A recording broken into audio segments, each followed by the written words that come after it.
So you actually want to charge to about 80% and then run it down all the way to 10%, I'd say, or less. Do you want to do that on everyday use as well, or just with long trips? No, just long trips. If you're trying to minimize the amount of time you stop when charging.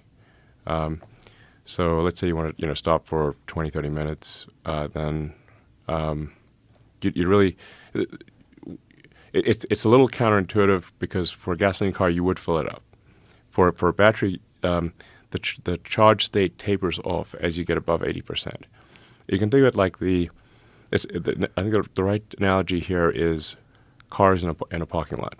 So the lithium ions are trying to find a parking space as they move across, from one side of the battery to the other side, from cathode to anode. I mean, they're sort of just these ions are just bouncing around looking for a parking space.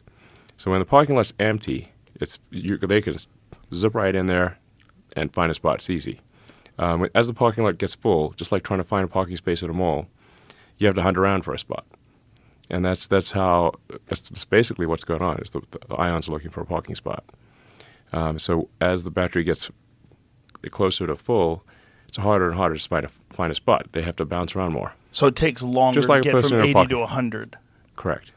Getting from 80 to 100, it takes about as much time as getting from 0 to 80. Oh. Just think of like the ions got to find a parking spot. Oh. And just like if you're in a mall and it's busy, then it takes longer to find a parking spot than if it's empty.